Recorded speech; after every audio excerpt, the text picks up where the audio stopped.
¿Ha oído hablar de Drácula? Algo he oído.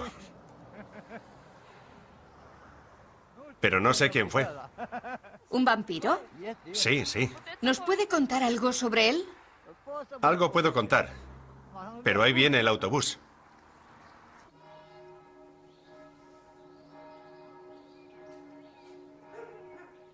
Le hemos traído una muestra de escritura. En principio no le voy a decir quién es. Me gustaría que me contara algo sobre la personalidad de esta persona. Es un hombre. No sé si ese detalle es importante.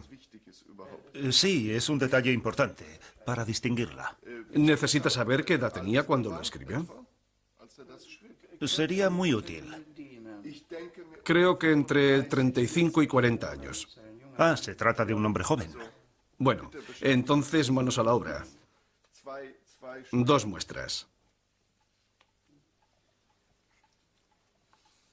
¿De la misma persona? De la misma persona.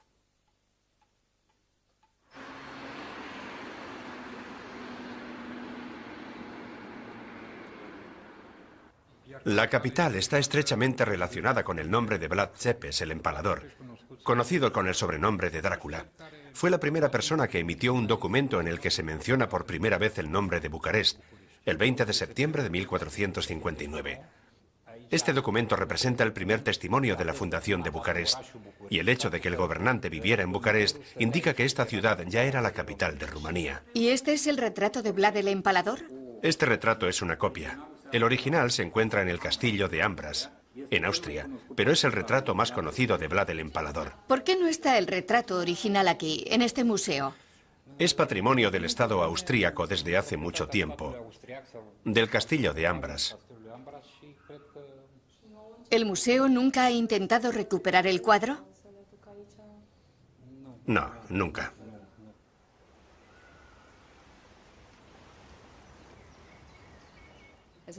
Me llamo Margot Rauch. Trabajo como conservadora aquí, en el castillo de Ambras, en Innsbruck. Y el pasado año organicé una exposición sobre Drácula. Aquí en el castillo de Ambras se encuentra el retrato al óleo más antiguo que se conserva de Vlad Tzepes Dracul. Está expuesto en la sala de arte y curiosidades. Así la denominó Fernando II de Habsburgo a su colección de obras de arte, objetos exóticos y otras curiosidades. Y entre estos cuadros encontramos seres extraños, como este noble húngaro que fue herido de muerte durante un torneo. O los famosos hombres hirsutos, cuyo cuerpo está totalmente cubierto de pelo debido a una mutación genética. En su día hubo una gran cantidad de retratos de Drácula, difundidos por el rey húngaro Matías Corvino, para dar credibilidad a su propaganda. Este es el aspecto que tiene el monstruo. Curiosamente no se ha conservado ninguno de estos retratos, que evidentemente tuvieron una gran difusión, pero hay testimonios de numerosos cronistas, y este es el único que se conserva, pero jamás ha pisado suelo rumano. ¿Y ha dicho que quiere llevar esta exposición a Rumanía? Sí, es muy posible. Estamos haciendo gestiones con el Museo Nacional de Bucarest para organizar una exposición especial en esta ciudad. Si se realiza, entonces Drácula viajaría a Rumanía, pero como invitado. Y no dentro de un féretro, sino en un embalaje de transporte. ¿Cree que se lo devolverán? Sí, eso desde luego. Bueno, a ver si es verdad.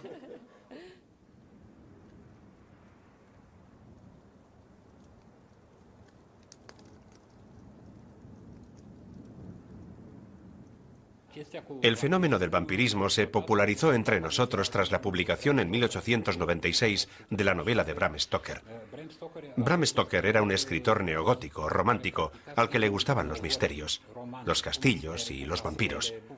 Es muy probable que Bram Stoker descubriera informes sobre Drácula en las crónicas germánicas, donde Vlad el Empalador era descrito como un personaje que chupaba la sangre, un vampiro. Seguramente Bram Stoker bebió de estas fuentes y decidió utilizar esta figura para su novela.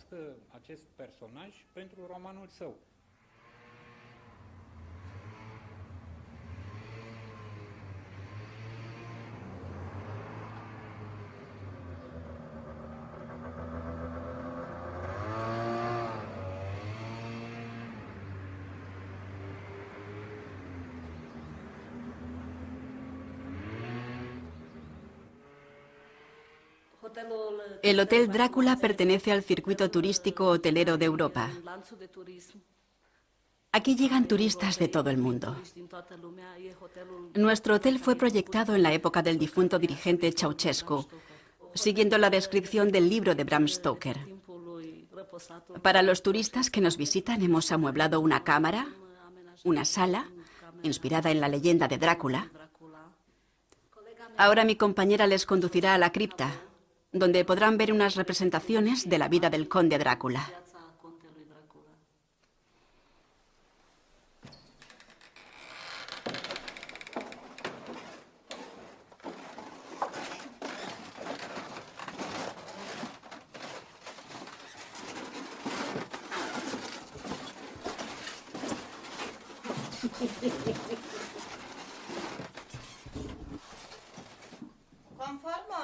Esta sala ha sido acondicionada según la leyenda de Drácula. En las paredes tenemos cuadros que representan escenas de la vida del vampiro. Aquí podemos ver a Drácula en el mismo instante en que se abalanza sobre una víctima, en una habitación del hotel de nuestro castillo. Aquí lo vemos bajo la apariencia de un murciélago. Y en este féretro descansa Drácula en persona. Dentro todavía se encuentra su esqueleto. ¿Les apetece echar un vistazo? ¿Quiénes de ustedes han leído realmente el libro de Bram Stoker? Levanten la mano. Quiero ver todas las manos arriba.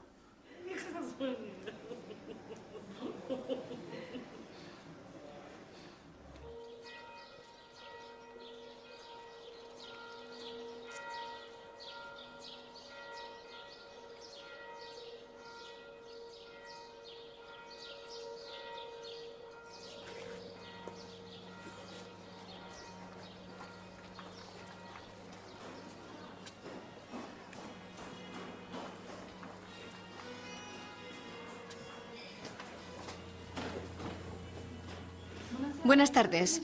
Se dice que esta es la casa natal de Drácula, de Vlad el Empalador.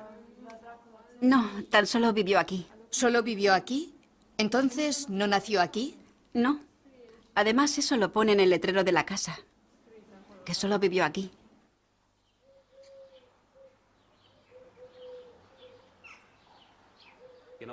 Ahí es donde está la polémica. Muchos historiadores defienden que esta es su casa natal, pero yo creo que es una cosa absurda, porque en la época de su nacimiento esta casa no existía todavía. Vlad Tepes nació en el año 1431, si no estoy equivocado. Y esta casa, tan profusamente fotografiada por los turistas, es del siglo XVI. Pero al fin y al cabo, los vampiros están fuera del espacio-tiempo, así que por eso será. Pero eso es algo diferente. Por un lado está la figura histórica de Vlad Tepes, que fue príncipe de Valaquia. Valaquia existe realmente, no es solo un término que los alemanes usan de forma despectiva, sino que comprende la región sur de Rumanía. Por otro lado está la figura literaria que Bram Stoker hizo de él, pero que tiene muy poco que ver. Lo que pasa es que lo han mezclado todo. Eso es lo triste. Siempre que digo que soy oriundo de Transilvania, todos dicen, ¡ah, Drácula, Drácula! Entonces yo digo, no, yo soy de Transilvania, no de Drácula o del país de Drácula, ¿no? Eso me pone muy furioso. Y todo ese montaje novelístico que han hecho con el bueno de Vlad Tepes me indigna tanto que me he propuesto dedicarme a escribir contra ello.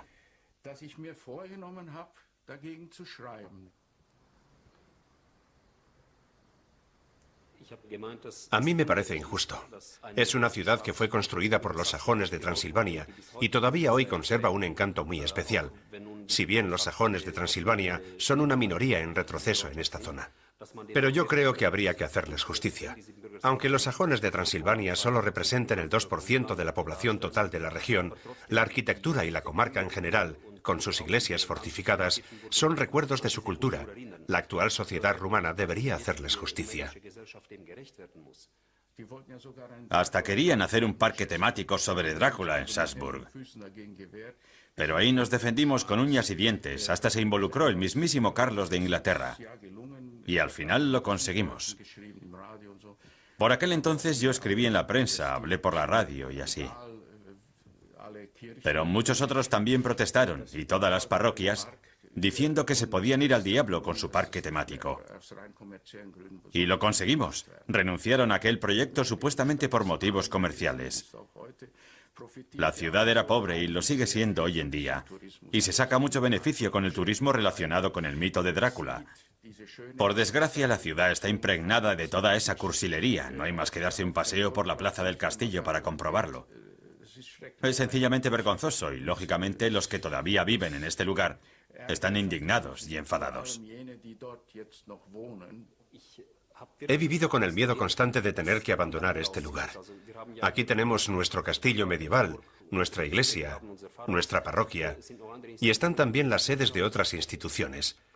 Si hubiéramos cedido, se nos habrían venido todos los drogadictos encima. ¿Quién va a visitar un instituto de vampirología? ¿Qué tipo de público atraes? Yo pasé un miedo tremendo. Tampoco sabía qué tipo de visitante íbamos a recibir. Unos hablaban de un tipo de público, otros de otro. Que si el 80% iban a ser turistas extranjeros, luego que si el 80% iban a ser turistas nacionales. La cosa cambiaba según quien lo dijera. Pero la verdadera pregunta es, ¿quién va a visitar un parque de atracciones semejante con esta temática? ¿Podría contarnos algo sobre la relación entre los sajones de Transilvania respecto a Vlad Cepes Drácula? Esta relación afectó principalmente a los comerciantes.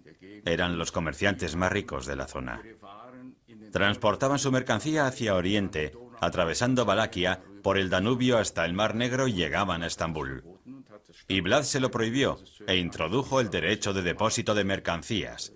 Es decir, que primero había que ofrecer la mercancía a los comerciantes rumanos. ¿Era un derecho tributario? Era una ley que dictaminaba que había que depositar la mercancía en la ciudad, no utilizar la ciudad de paso. Primero pagar la aduana y luego depositar la mercancía para ofrecerla en venta. Y después, lo que no se hubiera vendido podía salir de la ciudad. Pero hubo comerciantes que se dedicaron al contrabando, transportaron la mercancía por los Cárpatos. Y Vlad los pilló con las manos en la masa y los empaló. Es lógico.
Cuando nuestro obispo Albert Klein me destinó aquí, al municipio de Rodberg, vivían 700 almas, de las que yo me tenía que ocupar. Un tercio eran niños, un tercio padres y el otro ancianos. Y eso se mantuvo así hasta la década de los 90, tras la caída del telón de acero, en diciembre del 89.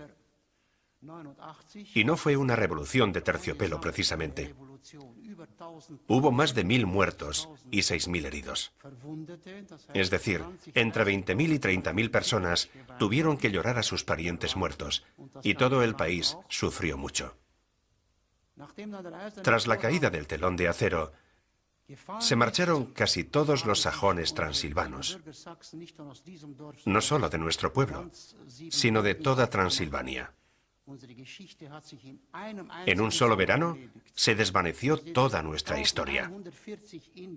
Nosotros llegamos a esta región boscosa de Transilvania en 1140, desde el Rin, desde Flandes, y actualmente solo quedan por enterrar 5 sajones evangélicos de Transilvania, entre ellos yo mismo. ¿Por qué no se ha marchado usted?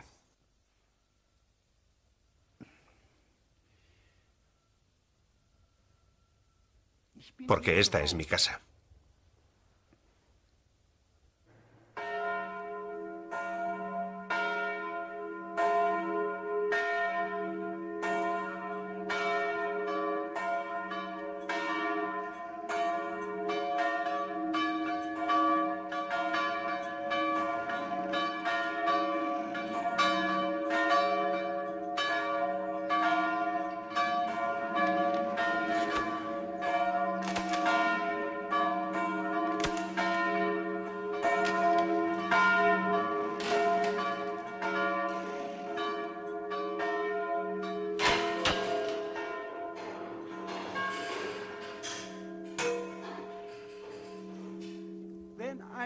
Se tañe la campana cada vez que hay un fallecido, dependiendo de dónde esté el muerto. Si está lejos hay que hacerlo durante mucho tiempo, pero al cabo de 5 o 6 minutos, la campana se detiene y hay que esperar a ponerla en marcha otra vez. Si muere alguien en Alemania, entonces suena durante 6 o 7 minutos. 6 minutos, que es el tiempo que dura la campana. ¿Es el tiempo máximo? El máximo. A veces llega hasta los 10 minutos. La corriente eléctrica es escasa y estos aparatos funcionan como funcionan, pero suena durante 6 minutos.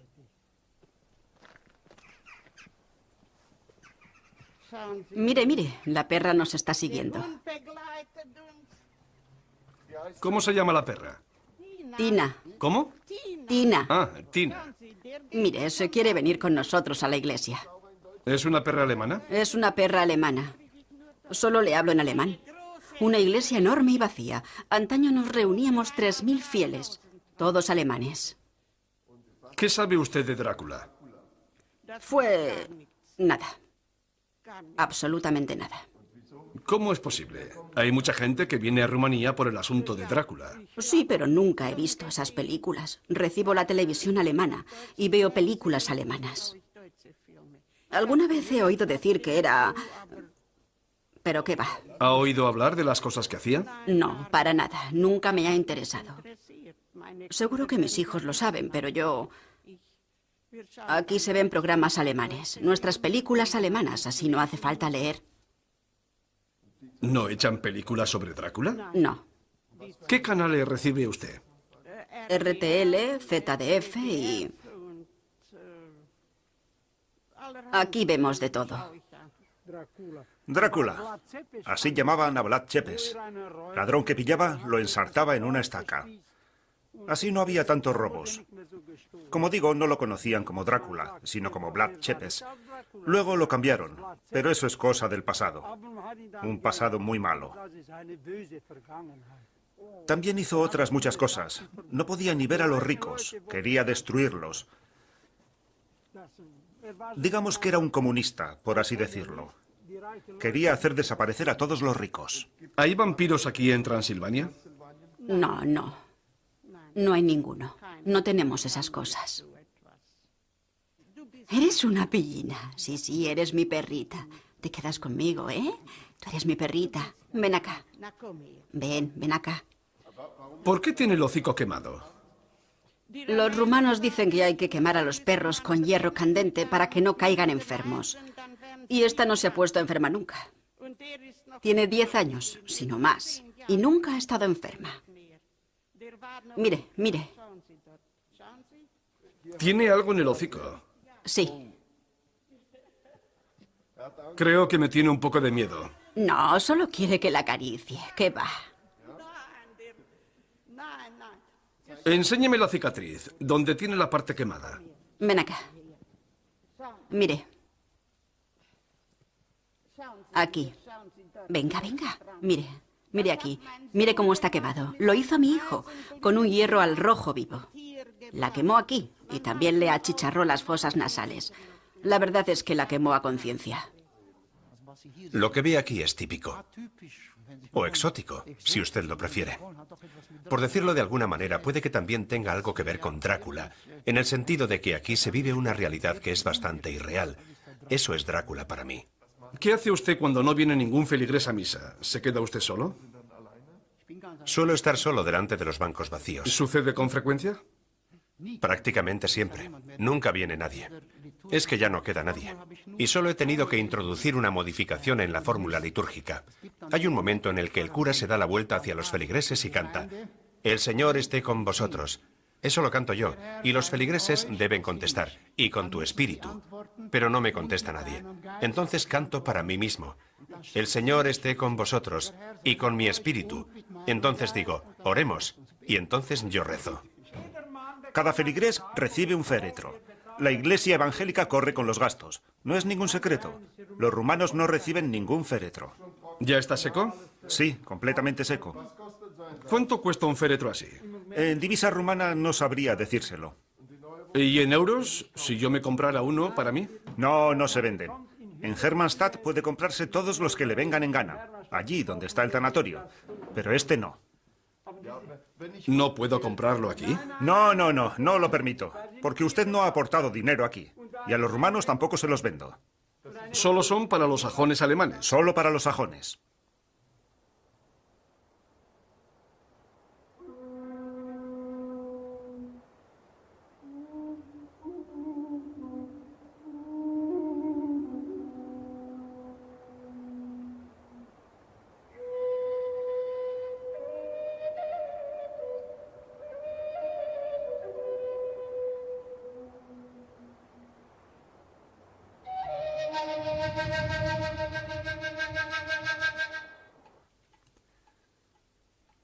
Vaya, se trata de una escritura medieval, realizada con cálamo, se llama así.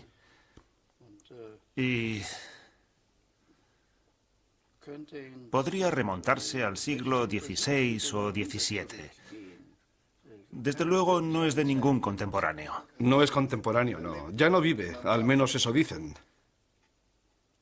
Escritura de cálamo. Me recuerda a la caligrafía de Damasus Dur, un párroco de Transilvania. No puede ser otro que Damasus Dur. Pues no sé. ¿No es Damasus Dur? Pero intente decirme algo sobre la psicología de este hombre.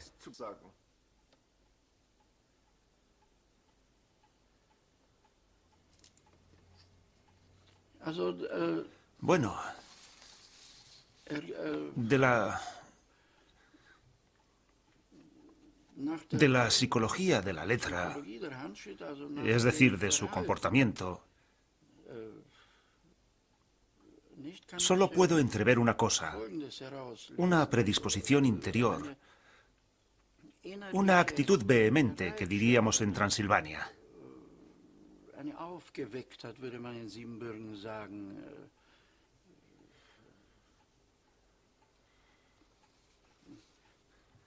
La verdad es que me está pidiendo demasiado, simplemente por el hecho de que haya siglos de distancia entre nosotros.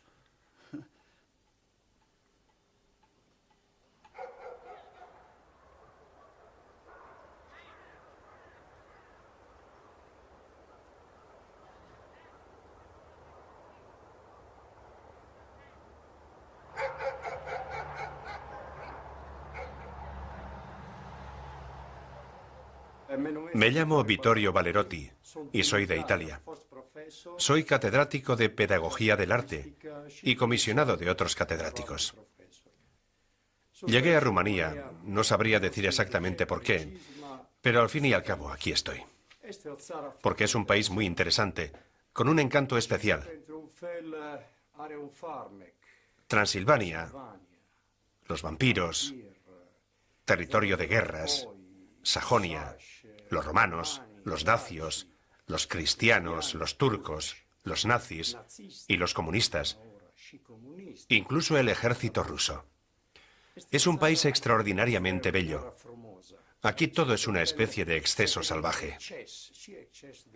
Exceso en el horror. Aquí maltratan y torturan a los animales. Abusan de los niños. Para mí es la mayor tragedia que puede haber. Nadie se atreve con el sistema.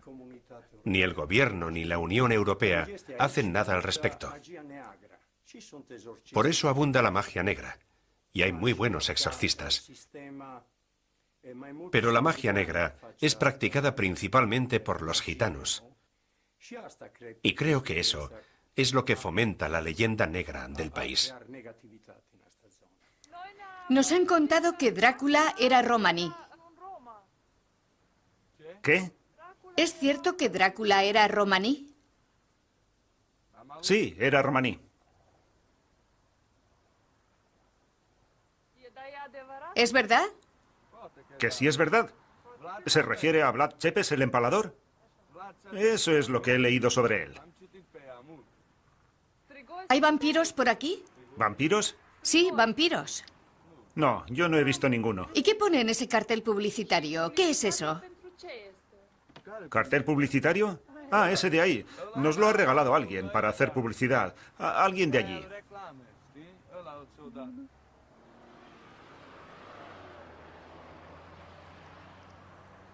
¿Sabe usted que aquí le llaman el profesor Drácula? Sí, la gente de aquí piensa que soy un vampiro de verdad. Me llaman profesor vampiro porque soy muy solitario.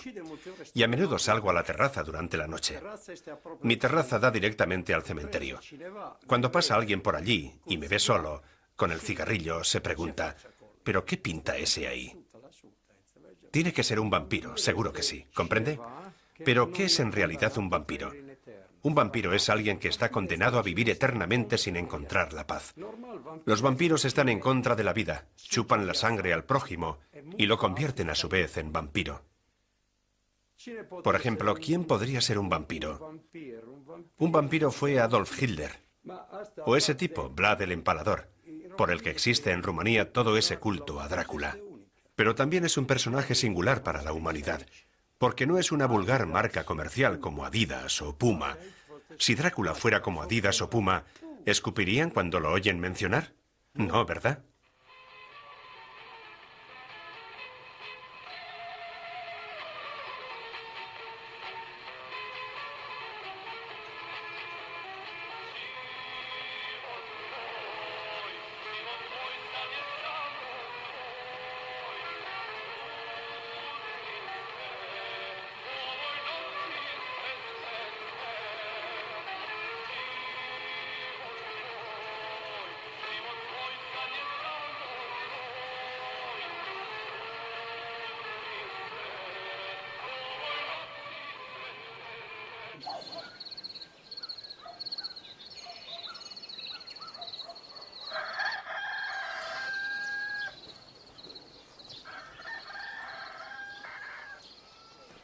Buenos días. Buenos días.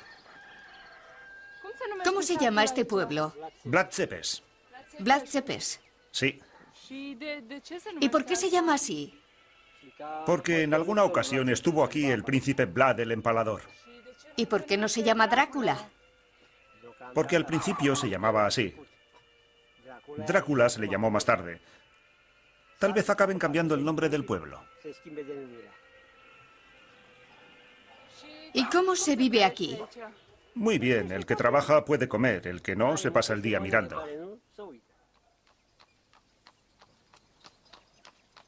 ¿Podría parar un momento? No puedo, mis caballos se asustarían. Aunque sea, ¿podría contestarme a una pregunta?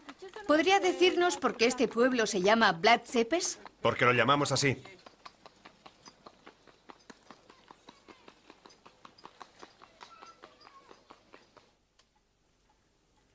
Resulta inquietante. Esto es alemán mezclado con latín.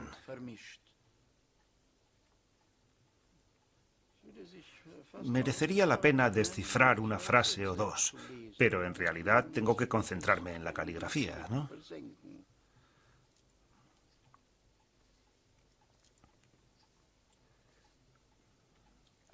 Bueno.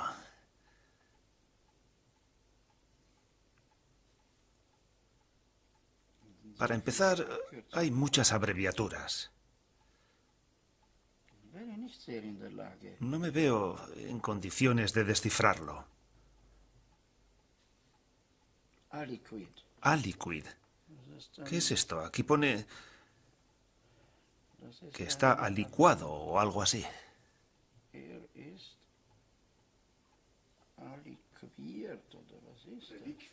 ¿Liquidado? No, A-L-I. Y luego viene una Q.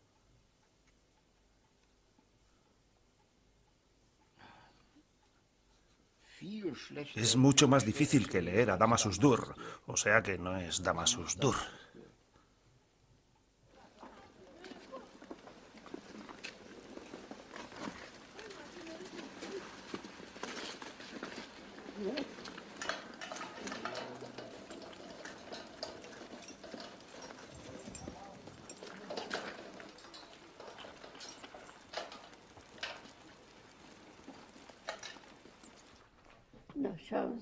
Mire, por ahí va el más desgraciado del pueblo.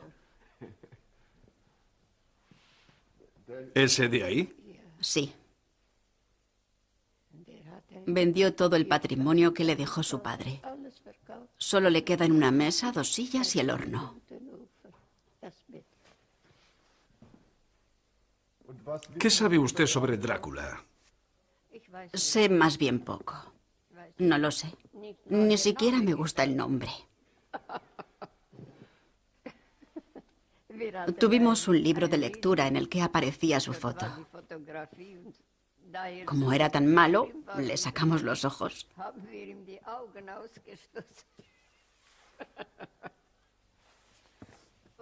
Le teníamos mucho miedo. En la escuela, en clase de historia, nos contaron que ensartaba a las personas en una estaca.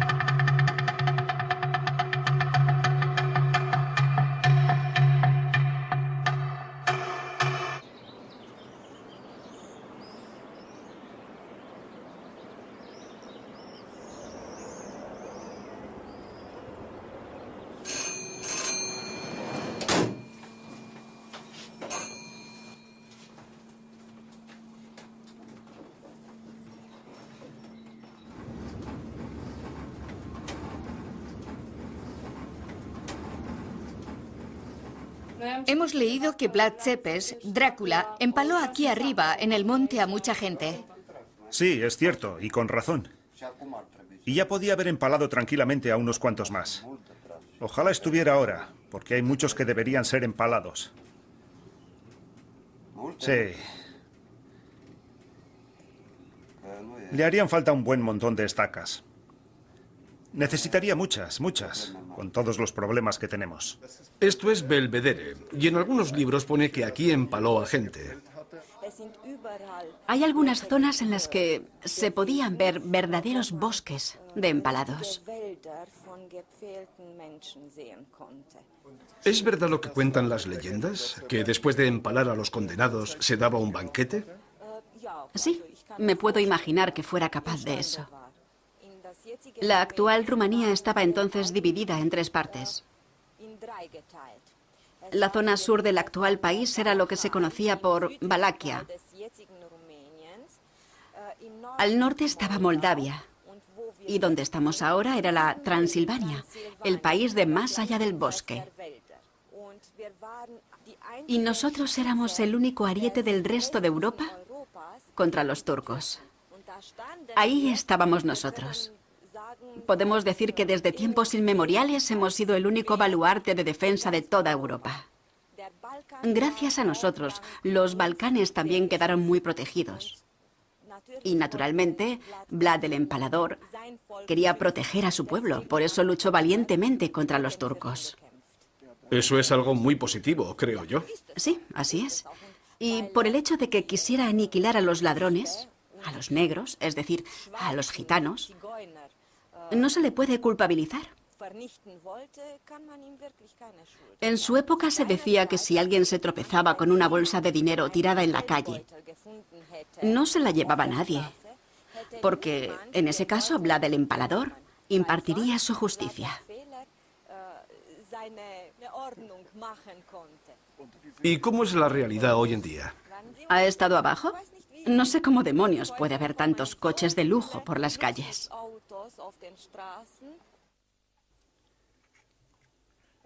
Se aprecia cierta desesperación. Lo que me llama la atención es que no se cansa fácilmente. Esto permite deducir un pensamiento práctico. O sea, un espíritu lleno de sentimientos. Pero un espíritu lleno de sentimientos también puede indicarnos que tenga tendencias criminales. Me puedo imaginar que tuviera arranques de furia. Es perfectamente imaginable.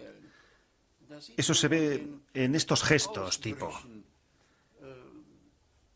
Pero también se aprecia cierto fanatismo, es decir, sobreexcitación. En realidad, en eso consiste el fanatismo.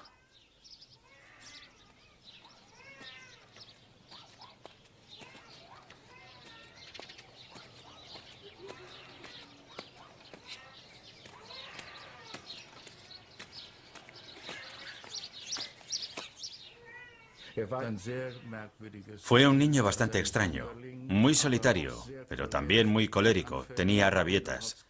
Y también fue un crío de instintos muy crueles que atormentó a sus hermanos. Tuvo un hermano mayor y otro menor. ¿Y qué hacía concretamente? Por ejemplo, mataba y despedazaba gatos delante de sus hermanos. Posiblemente también los maltratara a ellos, siguiendo el ejemplo de su padre. Se dice que el viejo Vlad también fue un ser colérico que maltrató a sus hijos. Y también la madre era adúltera, tuvo amantes e historias por el estilo. Así que él se separó de ella. Se separó de ella y se juntó con otra. En realidad tuvo una larga lista de amantes, al igual que su hijo. Y su hijo hizo lo mismo para compensar. Aunque no se sabe muy bien, pero como tantos otros dirigentes, es muy posible que tuviera problemas de erección. Tenía un carácter muy fuerte. En su juventud estuvo cautivo de los turcos. Los turcos obligaron a su padre, Vlad Dracul, que también gobernaba el territorio rumano, a enviar a sus hijos a Estambul como rehenes, para garantizarse su lealtad. Era una costumbre de los turcos. Para asegurarse la lealtad de los gobernantes de turno, les obligaban a enviar a sus hijos a Estambul como rehenes. Y Vlad fue uno de esos rehenes. En lo que respecta a la sexualidad, tuvo toda una serie de durísimas experiencias. Fue sodomizado por sus guardianes. Cuando estuvo preso de los turcos tenía 14 años y fue violado y torturado por sus sádicos guardianes. Por esa razón trataba a las mujeres con tanta crueldad en los empalamientos. Tenía un carácter voluble, veleidoso y colérico. Y en todos los casos, sin excepción, las adúlteras eran empaladas por la vagina.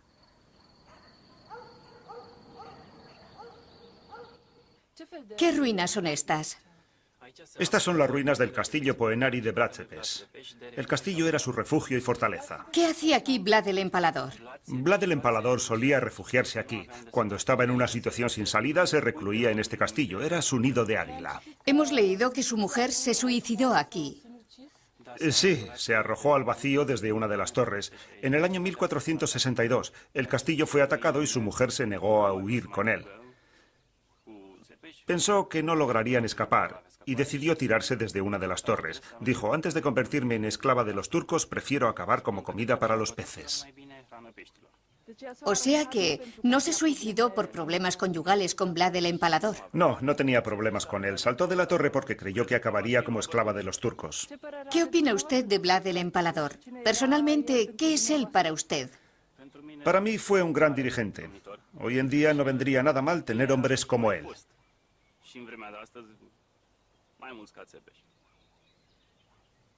Cuentan que una vez se le presentaron unos emisarios turcos que se negaron a quitarse el turbante en su presencia. Vlad Cepes les preguntó, ¿por qué nos descubrís ante mí? Estáis en presencia de un gobernante. Y los turcos le contestaron, no, nosotros solo nos quitamos el turbante delante de nuestro sultán. Pues vale, dijo él, entonces me adhiero a ese protocolo. Y les clavó los turbantes al cráneo para que quedaran bien fijados. Hemos hablado con una feminista que, desgraciadamente, no ha querido declarar ante la Cámara y nos ha asegurado con total seriedad que Drácula fue una mujer.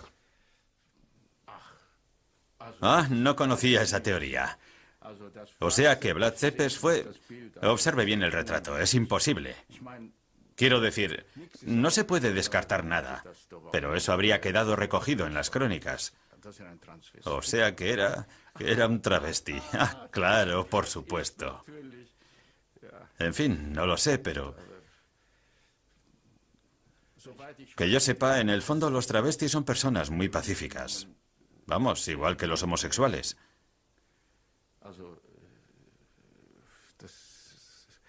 La verdad es que cuesta imaginar que un personaje tan cruel y obsesionado por el poder fuera un travesti.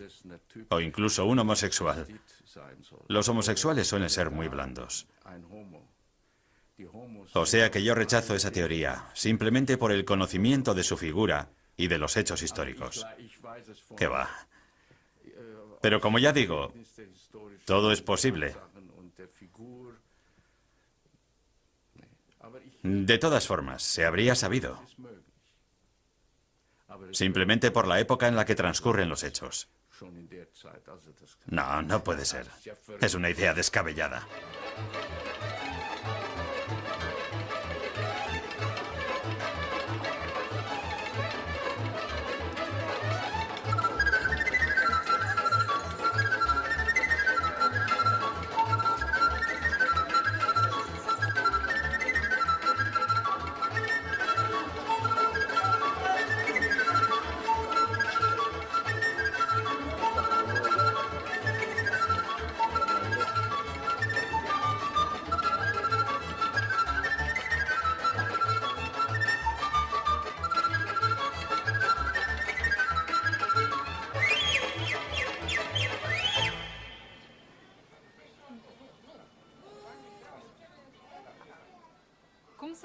¿Cómo van los negocios de Drácula?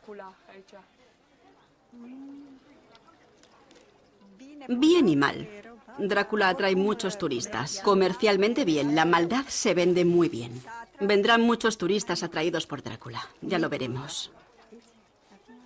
Comercialmente funciona muy bien, pero en términos históricos, lo que hemos hecho con él como vampiro es un desastre. ¿Sabe qué tipo de persona fue Vlad el Empalador? ¿Le gusta ese tipo de hombre? Fue un hombre extremadamente correcto. Aparte de eso, fue un hombre como otro cualquiera, con sus muchas amantes y así. Pero también tuvo una esposa estable. Fue un hombre como Dios manda, que llegó muy lejos.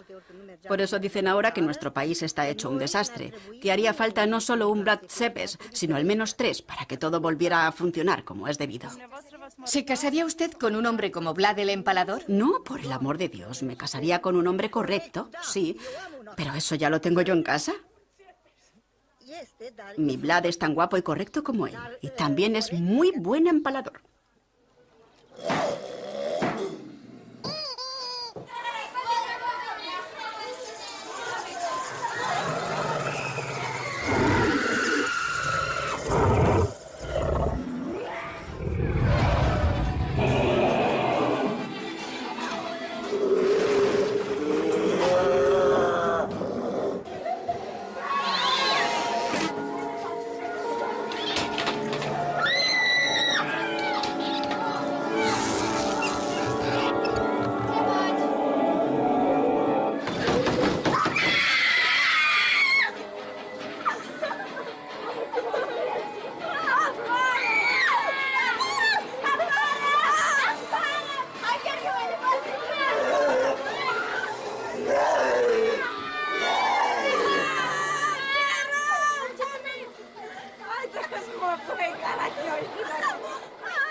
Somos el equipo del Castillo del Terror. El grupo se compone de varios miembros. Nos turnamos para mantener vivo el fantástico mito de Drácula y acercarlo a la gente. Aquí, muy cerca del castillo de Bran, hemos organizado este espectáculo turístico. La idea de este espectáculo fue de un hombre de origen polaco que vino de Norteamérica. La idea se basa sobre todo en los principios de Walt Disney, pero ha sido adaptada con la ayuda de un director de películas de terror.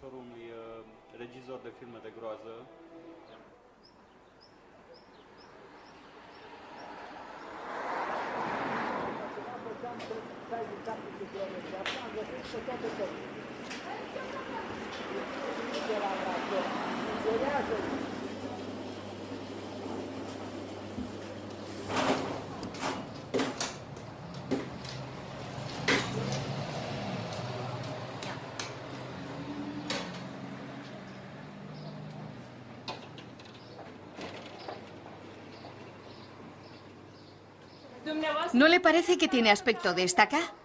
Sí, sí, es que tiene que parecer una estaca. ¿Como la estaca de Vlad el Empalador? Eso es. ¿Se venden bien estas estacas dulces? Según. Entre semana menos. Los fines de semana, algo mejor.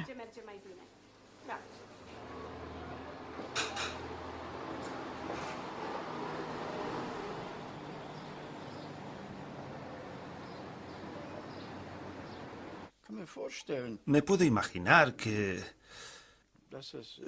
pudo tener bastante que ver con la filosofía. Que fuese un pensador que, digamos, examina el mundo tal y como es. El mundo y lo que tiene en su interior. Como por ejemplo Goethe. Que fuese un personaje de ese estilo. ¿Un Goethe? Un tipo que se hace preguntas, un interrogador. Como un gran signo de interrogación, ¿no? Así es como me imagino a este personaje. ¿Todavía no me lo puede decir? Todavía no. ¿Es conocido? ¿Debería conocerlo? Creo que lo conoce. ¿No será alguno de esos reformistas? Sí, en cierto modo fue un patriota. Y eso a los rumanos les gusta. En el fondo es el modelo ideal de gobernante. Así es como se lo imaginan. Aquel que pone orden en el caos, autoritario y que nadie puede llevarle la contraria. Eso mismo es lo que pensaba Ceausescu de él. Hablaba maravillas de él y lo adoptó como antepasado, como antecesor. O sea que Ceausescu instauró un verdadero culto a Vlad.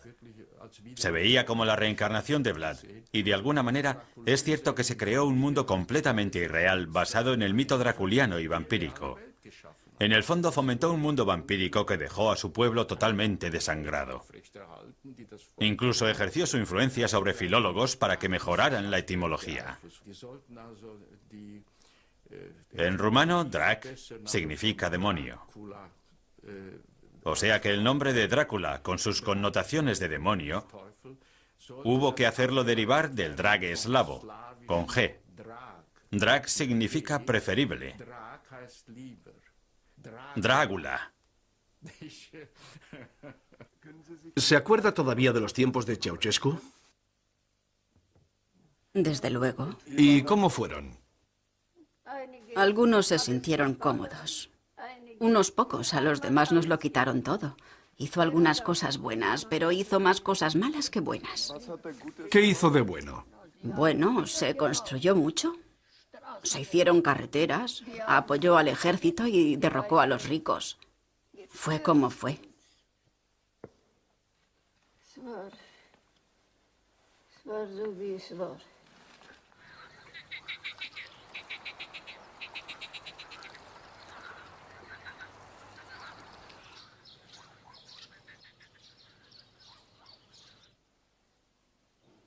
Aquí está la tumba de Vlad Tzepes. En lo que a su enterramiento se refiere, Vlad el Empalador expresó personalmente su deseo de ser enterrado en la iglesia, ante el altar, para que los curas tuvieran que pasar por encima de su tumba y aliviar sus pecados. Lo cierto es que era cristiano ortodoxo practicante y quiso que, tras su muerte, en señal de devoción, la gente pasara sobre su tumba cada vez que se arrodillaba ante los iconos sagrados para rezar. Por eso está tan desgastada esta piedra. Para usted como eclesiástico, ¿no supone ningún problema tener un vampiro enterrado en su iglesia? Es imposible que los vampiros habiten en una iglesia. Además, no creo en la existencia de los vampiros. Al menos hasta ahora no he visto ninguno, ni tampoco he oído hablar de ninguno. Todo es pura ficción, está sacado de las leyendas. ¿Qué opina usted?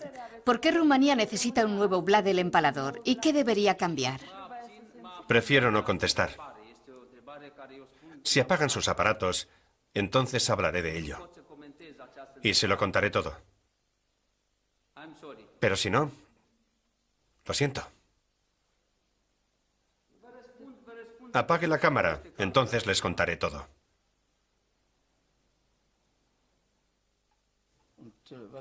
Y lo más sorprendente es que no haya correcciones. Mi impresión es que se trata de un iluminado, creo yo.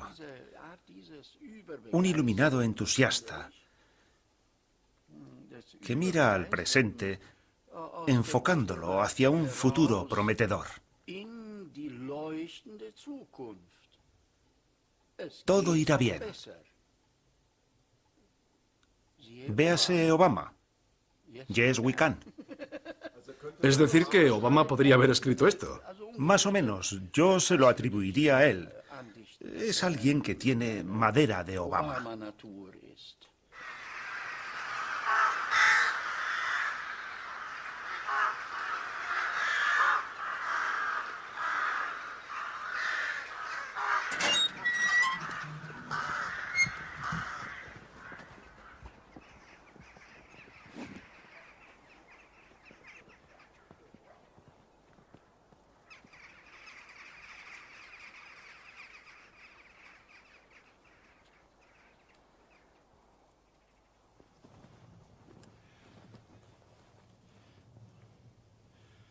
Hace muchos años expresé ante los responsables de la iglesia, al presbiterio, mi deseo de ser enterrado aquí, aunque sea fuera del camposanto, para no molestar a nadie.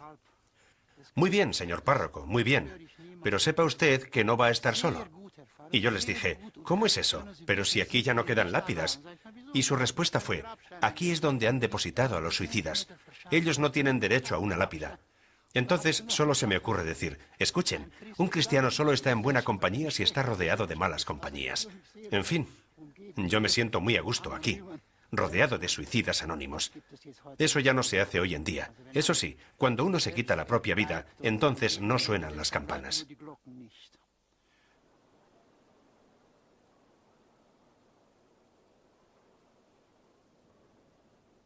Yo vengo aquí casi todos los días. Y doy las gracias a estas personas, correligionarios y campesinos, por no haber abandonado estas tierras en los años 90, por haber permanecido aquí. Y entonces, para consolarme, leo un capítulo del Apocalipsis, el libro de las revelaciones.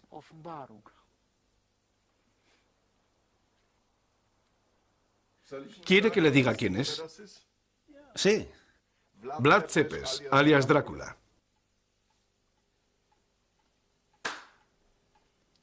Acabáramos. Tiene sentido. Ahora sí que encaja. ¿Se podría decir que Drácula fue un idealista? Sí. Sin lugar a dudas. Por ahí tenía que haber empezado. La bendición y la gloria, y la sabiduría, y la acción de gracias, y la honra, y la potencia, y la fortaleza, sean a nuestro Dios para siempre jamás. Amén.